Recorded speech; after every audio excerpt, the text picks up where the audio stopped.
достар, қыста кітап оқимыз, жадымызға тоқимыз.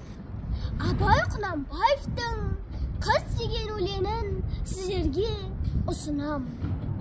Ақ киімді денелі, ақ сақалды, соқыр мылқау танымас тірі жанды, үсті басы ақырау түсі суық, басқан жері сықырлап келіп қалды. Демалса үш күнік аяз бен қар, кәрі құдан қыс келіп әлек салды. Ұшпадай бөркін киген оқшырайтып, аяз бенен қызарып ажарланды. Бұлттай ғасыр жауып екі көзін, басын сілкісе қар жауып мазаңды алды. Борандай бұрқсақ етіп долданғанда, алты қанат ақ орда үй шайқалды.